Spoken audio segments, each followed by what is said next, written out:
Hello, welcome to national rankers. मैं हूं आभा गुप्ता सेरीवाल और हम पढ़ रहे हैं क्लास 12th का अकाउंट, जिसमें चैप्टर 14 कैश फ्लो स्टेटमेंट की थ्योरी पढ़ रहे हैं। हम कैश फ्लो स्टेटमेंट की थ्योरी में cash flow from operating activities और cash flow from investing activity हम पहले पढ़ चुके हैं। अब हम इस वीडियो में पढ़ेंगे cash flow from financing activities, वित्तीय क्रियाओं से रोकड़ प्रवाह की गणना। वित्त संबंधी क्रियाओं से आशय उन क्रियाओं से है जिनसे उपक्रम की पूंजी और ऋणों में परिवर्तन होता है। जब भी अंश और ऋण पत्रों को निर्गमित किया जाता है तो उससे उपक्रम की जो पूंजी है वो ज़्यादा हो जाती है, या जो लोन है उनके जो बोरोइंग्स हैं वो बढ़ जाते हैं। तो उपक्रम की पूंजी और ऋणों में परिवर्तन होता है। उन क्रियाओं को हम वित्तीय संबंधी क्रियाएं कहते हैं। इन क्रियाओं से रोकड़ का अंतर्वाह मतलब कैश इनफ्लो और कैश आउटफ्लो होता है। इसकी उदाहरण वित्तीय क्रियाओं से रोकड़ प्रवाह, कैश इनफ्लो और कैश आउटफ्लो, ये हमको सोर्सेज दिए गए हैं, जिनसे हमको पता लग जाएगा कि किन से कैश इनफ्लो होता है और किन से कैश आउटफ्लो होता है। सबसे पहले देखिए आप अंशों का निर्गमन। अगर क्रम के द्वारा अंशों का निर्गमन किया गया है रोकड़ में, अगर अन्य प्रतिफल के बदले में किया गया है तो वो इसमें नहीं आएंगे।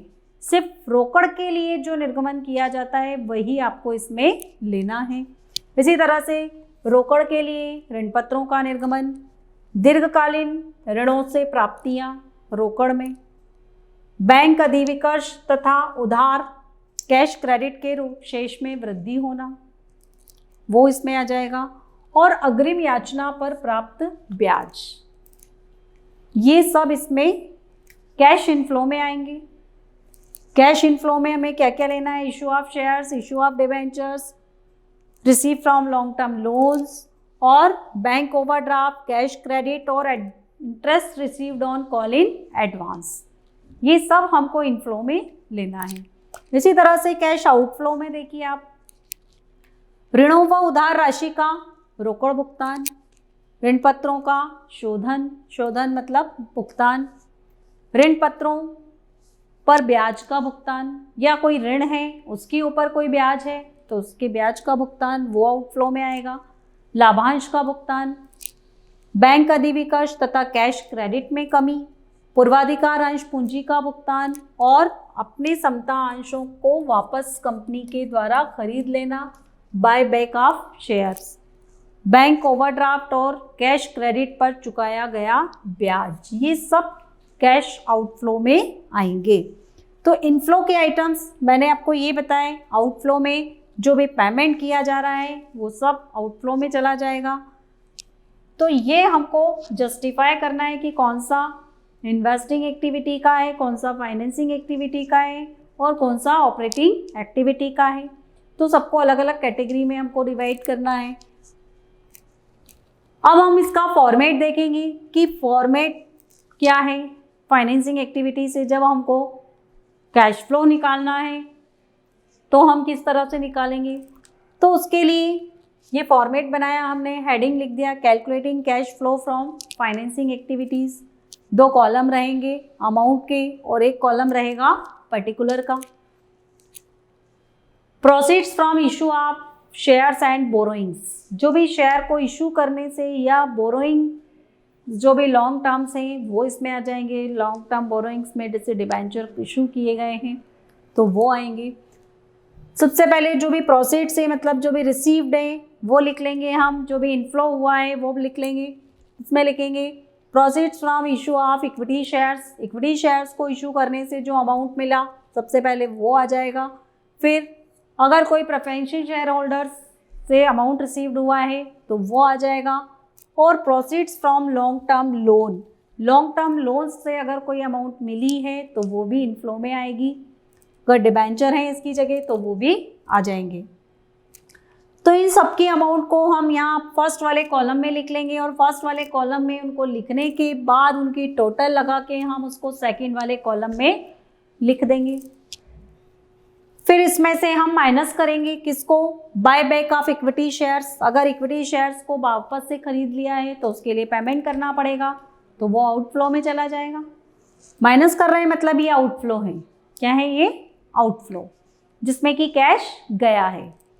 फिर पूर्वाधिकार अंशों का शोधन। अगर प्रेफरेंशियल शेयर होल्डर को किसी तरह का कोई रिडम्पशन किया गया है कंपनी के द्वारा, उपक्रम के द्वारा, तो उसमें कैश आउटफ्लो हो जाएगा। उसके बाद दीर्घकालीन ऋणों का भुगतान अगर किया गया है तो उसमें भी कैश का पेमेंट करना पड़ेगा। समता अंशों पर अंतरिम लाभांश, इन सबको हम क्या करेंगे, फर्स्ट वाले कॉलम में लिखेंगे और ब्रैकेट में लिखेंगे, क्योंकि ये माइनस के आइटम है। माइनस के आइटम हमको काय में लिखना है, ब्रैकेट में लिखना है। फिर इन सबको प्लस करके हम इधर फॉरवर्ड कर देंगे।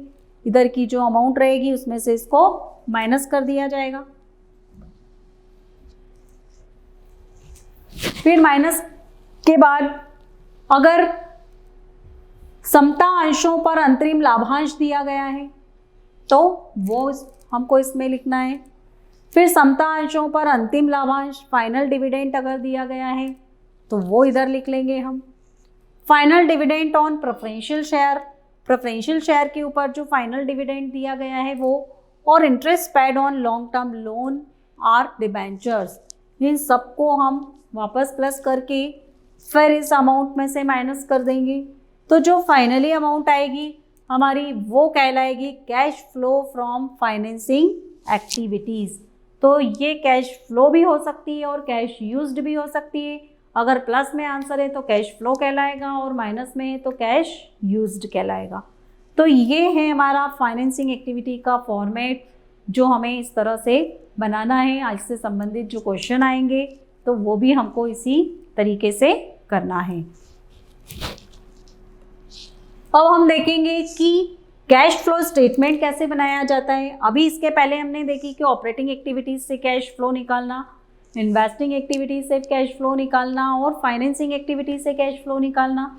लेकिन जब आपको कैश फ्लो स्टेटमेंट दे दिया जाए कि आप एक कैश फ्लो स्टेटमेंट तैयार कीजिए, तो कैश फ्लो स्टेटमेंट में हमको ये तीनों एक्टिविटीज़ को इंक्लूड करना पड़ेगा और लास्ट में हमें जो भी कैश और कैश इक्विवेलेंट है वो निकालना होगा। तो उसके लिए हमको जो अकाउंटिंग स्टैंडर्ड का रिवाइज्ड फॉर्मेट है वो देखना पड़ेगा। परिचालन, विनियोगात्मक और वित्तीय गतिविधियों में रोकड़ प्रवाह की गणना करने के बाद इसमें रोकड़ और रोकड़ तुल्य मतलब कैश और कैश इक्विवेलेंट की जो ओपनिंग बैलेंस की अमाउंट है उनको प्लस करके जो क्लोजिंग कैश और कैश इक्विवेलेंट है उसके बराबर लाया जाता है और उससे उसका मिलान करके इसको कैश फ्लो स्टेटमेंट को बनाया जाता है। तो अकाउंटिंग स्टैंडर्ड AS3 का जो रिवाइज्ड शेड्यूल है उसके हिसाब से हमको कैश फ्लो स्टेटमेंट बनाना है। तो उसके लिए स्टेप 1 में ऑपरेटिंग एक्टिविटी से कैश फ्लो निकालेंगे। फिर सेकेंड स्टेप में हम क्या करेंगे, इन्वेस्टिंग एक्टिविटीज से कैश फ्लो निकालेंगे।